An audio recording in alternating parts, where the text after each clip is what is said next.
Now we're ready for Newton's third law. And Newton's third law, in some ways, I think is the most fun because it's at least it was to me the least intuitive of all the laws. But once you really kind of understand it, a lot of things start to make sense. So Newton's third law essentially says, actually, I can tell you kind of what you might have heard. You know, a lot of people say every action has an equal and opposite reaction. Another way of thinking about it is if there's an object and it exerts a force on another object. So let's say I have a let me think of something. Let's say that I have a fist. So let me draw the fist. So I have a fist, and it is punching someone's face. So this is the face, and they're not happy, right? And let's say this fist is punching the face with a force of, I don't know, 10 newtons. Let's not make it so violent. Let's say that this is a hand massaging the face. It's pressing upon the face with a force of 10 newtons. So what Newton's third law tells us is that the face is also, I guess we could say, punching the hand, or, well, no, we're not using the violent. The face is also pressing upon the hand with a force of 10 newtons in the opposite direction, but along the same, I guess you could say it along the same line.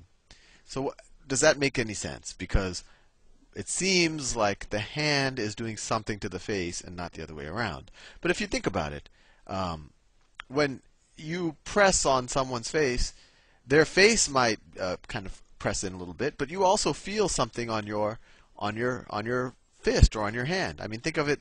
Maybe a better example would be instead of someone's face, imagine if it was a tree that you've decided to massage or, I guess, punch. So here is the tree. That is the tree. And the same thing would happen. If you were to press upon the tree if you were to punch the tree essentially, the tree is essentially punching back with the exact same force. And here it makes sense because your hand will hurt. And maybe in this case the face will hurt because the face kind of gives way while your fist doesn't. But here the tree is not giving way and your fist will. Another way to think about it is and this is probably the least intuitive, if I have the earth, and here am I standing on top of the earth. So we already figured out that the pull of the earth, or the force of gravity upon me, it's pulling down upon me at 150 pounds. That's the force. And we could say it in Newton, but pounds is a unit of force, it's weight. But it also, Newton's third law tells us that I'm actually, at the same moment, pulling on the earth with a force of 150 pounds. And this might not make a lot of sense to you, but you could think about it this way. When I'm stepping on, let's say I'm stepping on a soft surface like sand or something, I feel my feet will compress a little bit, but so does the sand, probably by, well, depending on which one's softer. And another way to think about it also is if me and the earth are both in deep space, right? And I am, you could say, falling towards the earth because the earth is pulling on me. How do we know that the earth isn't falling towards me? I mean, it's kind of arbitrary. There's no frame of reference. We're both in deep space. There's nothing else to look at. We're essentially falling towards each other. I'm not necessarily falling to the earth. The earth's not necessarily falling to me. We're just falling towards each other. And that's another way of thinking about this. So you can think about every example where a force applies to something. And if you really think about it, the force is going the other way as well. For example, if I were to take a bat to this tree. So if I were to take a bat to this tree and swing on it really hard, so I were to swing on this tree really hard, I have a good chance of breaking that bat.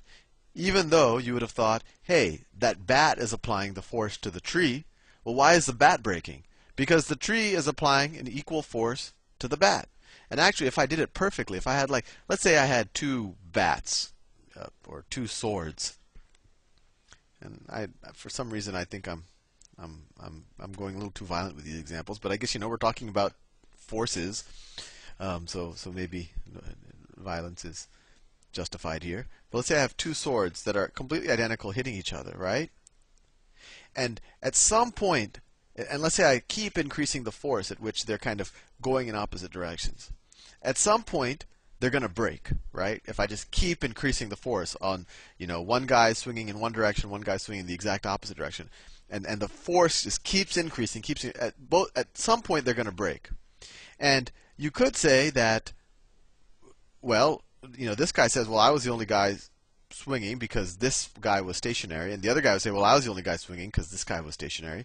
But at some point, not one of them is going to break. They're both going to break, because even though this mauve sword was pushing on this blue sword with some force, the blue sword was essentially pushing back with the exact same force.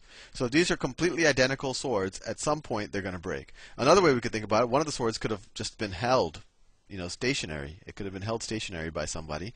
And this other sword, that if you were to press down on it and kept increasing the force with which you press, at some point they both would break, because when they're identical. If one was harder than the other, then that would stick around. Hopefully that gives you a little intuition. I mean, we could do a bunch of more examples. I'm trying to think. Oh, well, let me think of another one. A less violent one. Let's say we're in deep space again, and I have a basketball. Let me do it in orange. I have a basketball, and it weighs 1 kilogram. And let's say that I weigh